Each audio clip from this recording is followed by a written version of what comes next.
Hi, my name is Moray and welcome to Moray's Muse. This is my non-AI generated history channel.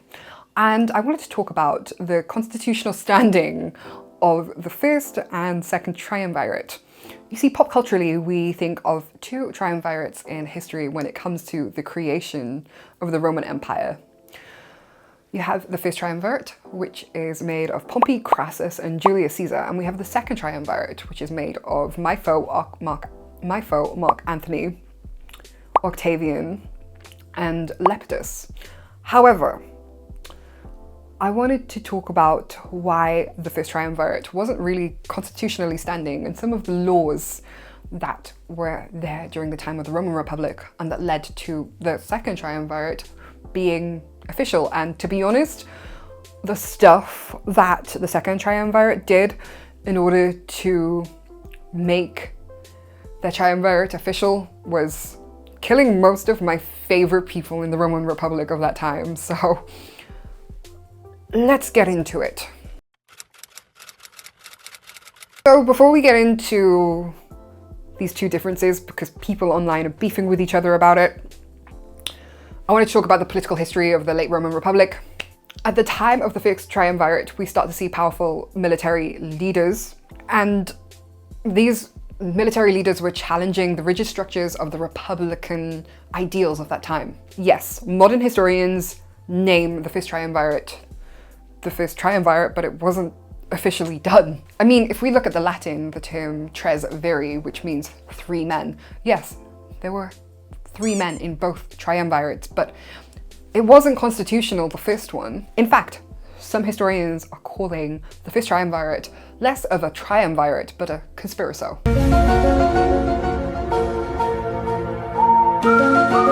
In fact, realistically, the First Triumvirate, in my opinion, wasn't a triumvirate in the constitutional sense, but it was a conspiriato. It was based on mutual influence and no constitutional standing. So, how did the First Triumvirate form? So in late 60 BCE, we can see an alliance born of mutual frustration, and the Roman constitutional structure at the time had veto points. It was designed to diffuse power from people gaining authority. But the problem with the veto bans was, whilst it was good because it prevented the likes of Catiline and Sulla, former dictators, former Farages, may I add, gaining too much power, it actually stopped powerful figures who had legitimate goals gaining power too.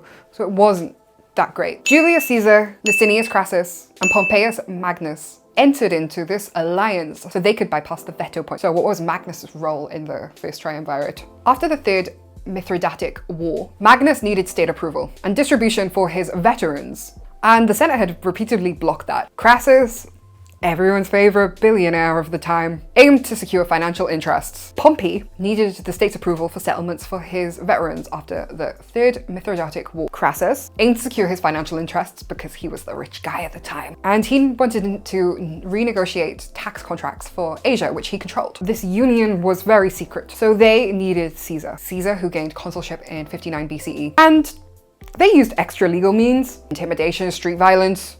They needed to neutralize all the constitutional checks. Caesar encountered Cato's obstruction to some of the laws, and rather than gain approval because he knew he wouldn't get approval via the Senate, he pushed his rule through popular assembly. And he used Pompey's army to intimidate. Ooh, a coup! Caesar got his power in Gaul, and Pompey got to ratify his key legislation, which helped his veterans get land. Basically, the trio bullied their way through the Senate.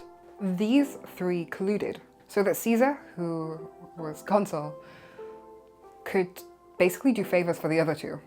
We see that often though in modern politics, don't we? But we don't call it corruption here in the UK, especially with the Labour government.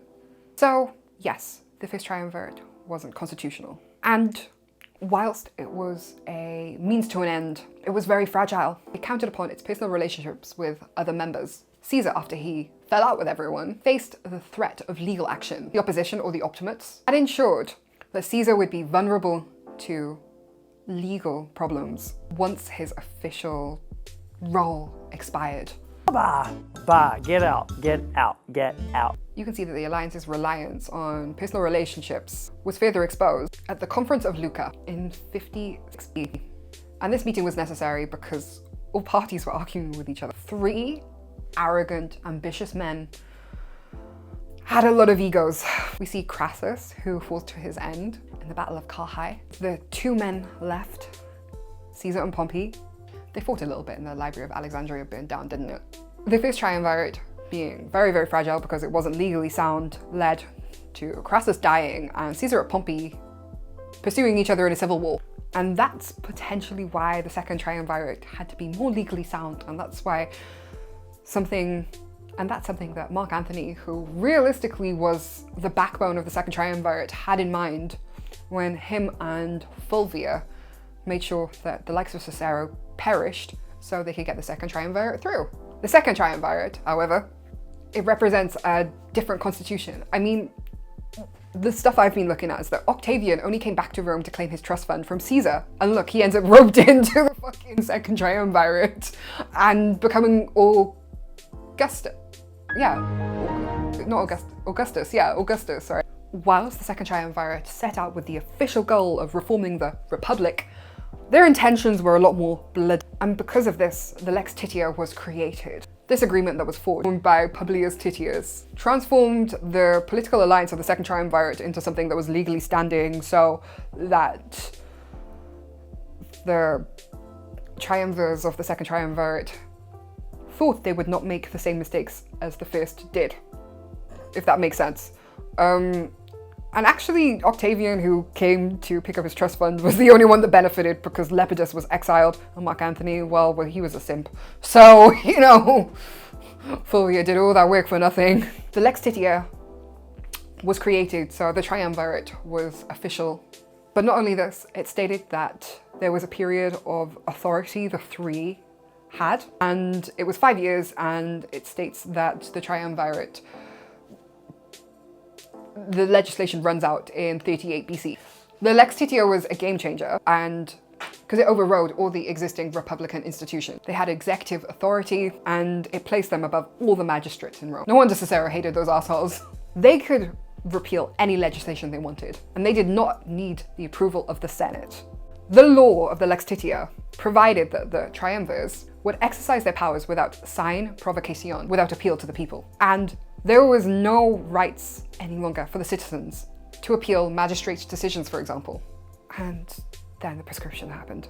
Rest in peace, Marcus Tullius Cicero. There's a huge distinction between the violence of the First Triumvirate and the Second Triumvirate. Caesar was very big into mob power, where Mark Antony loved his proscriptions.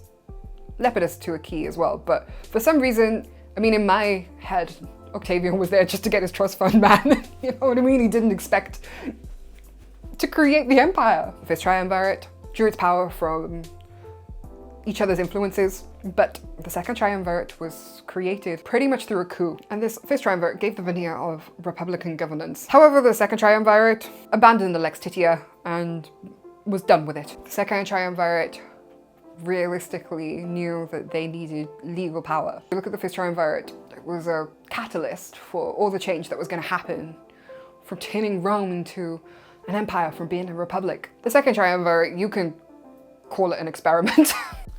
The reason that I am so interested in the Second Triumvirate from a personal perspective is that Mark Antony's wife, Fulvia, had her first husband, Claudius Pulcher, king of the street gangs. He was murdered, and Fulvia, Mark Antony's wife, was very, very clever. She had a lot of experience, and Mark Antony took that experience and took that inheritance that Pulcher left Fulvia. Where realistically, I feel like Caesar, who had grown up at a time where even the likes of Sulla had to have him proscribed, he was just a consul, right? And he was just going off the influence, the likes of Crassus with loads of money, and Pompey, who had a big army. So yeah, I feel like the Second Triumvirate was so much more calculated compared to the first one. I don't think that we can really call it a triumvirate, and people should stop using that term. It was a conspiracy. It was a conspiracy. Thank you for watching this video. I am going to do videos next on Gaius Marius, who was also a novus homum